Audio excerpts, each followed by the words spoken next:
I firmly believe no Claire McCaskill, no Missouri, no Barack Obama.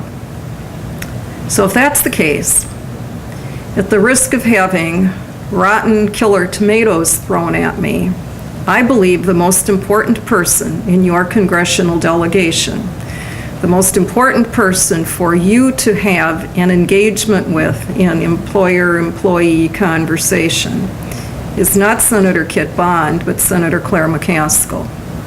Because Barack Obama understands how it is that he is the Democratic nominee, and he understands how it is that he will be President of the United States. I know the way I look at how the Senate shapes up. Unless the business community can find somewhere between 2 and 6 Democrats on every issue, we don't get anywhere in the 110th Congress, we will get nowhere in the 111th Congress. And while this is a fairly untraditional thing to suggest to a state organization that you who have more than a full plate with everything going on in this state, politically and policy-wise, that you can't be an effective player unless you have some way of nurturing, and I hate using the word molding, but let's use it. Unless you are nurturing and molding your congressional delegation, you can't really expect to do very much back home. And the world is crying out for people who can communicate with, influence, direct, nurture, and guide the Democratic senators who came in 2006, many of whom came from states where they wouldn't have been easily elected in previous election cycles.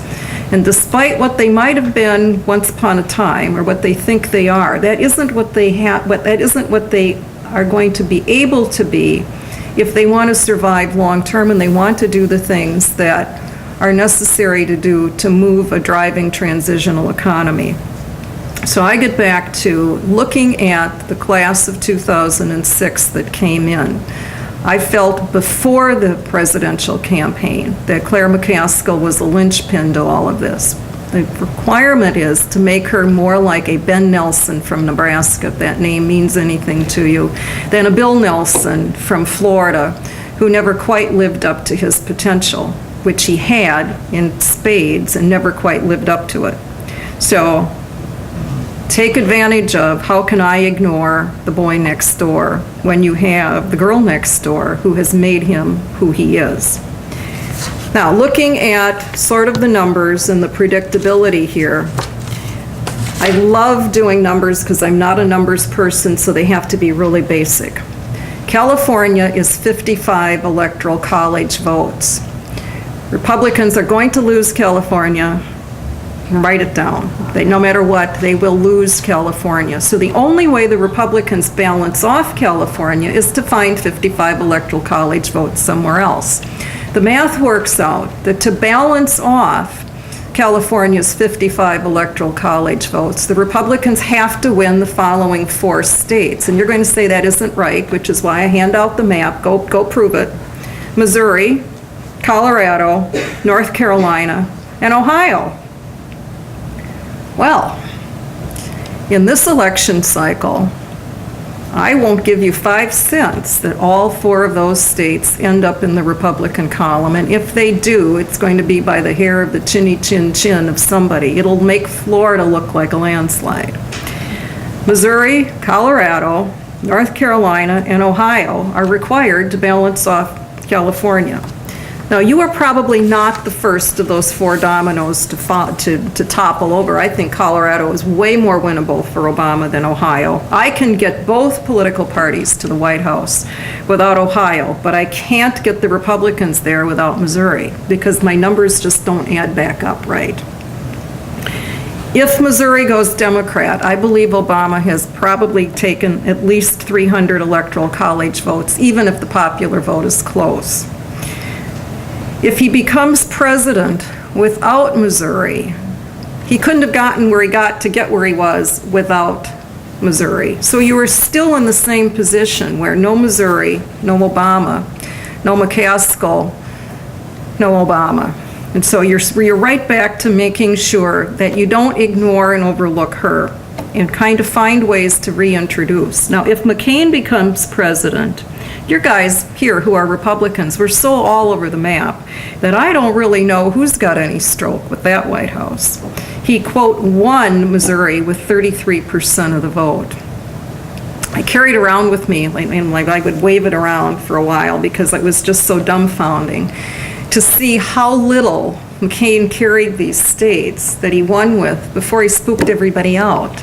Everybody was gone by the, except Huckabee, everybody was gone by the time there were like 3 or 4 states that were under his belt, and he didn't get 40% of the vote in any of them. So the uncertainty about McCain that seems to still exist within the polling among certain elements of the Republican Party and its more normal cue-giving apparatus was there for a very long period of time. So if he becomes president, I don't really have that same way of telling you, well, this is your go-to guy and that's how you do it. And because I don't, especially an earmark guy like Kit Bond, that ought to be some kind of attention that just is just fraught with, we don't know what that's going to look like. So at the presidential race, I think you are truly in the catbird seat.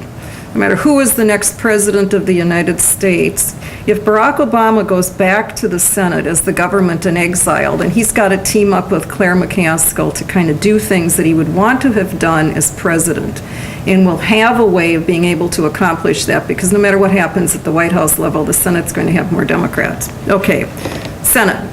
Missouri, no race, but neither do all the other biggie states, like Ohio and Pennsylvania, California, Florida, New York. Now, I think this time that's kind of a bad thing not to have a Senate race sort of in the way, kind of creating another thing going on. So I think that not having a Senate race this time exposes your House people and probably your state legislature to a lot more direct hit without an insulating layer that might have been there, especially here if it were Bond on the ticket, or the old days when it would have been somebody, and even if it were Claire McCaskill, it would be kind of a competitive race. There would be some protection and insulation.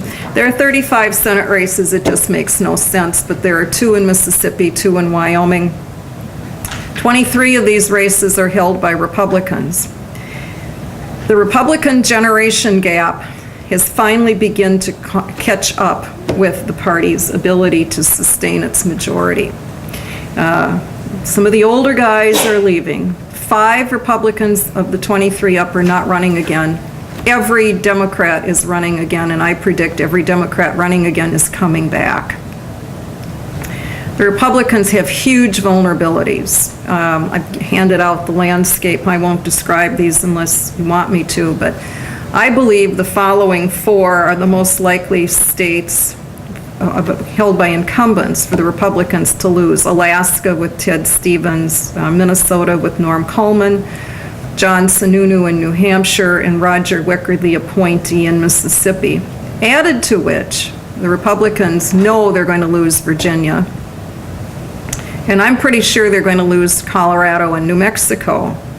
So if I add 4 plus 3, I'm down 7 for the Republicans.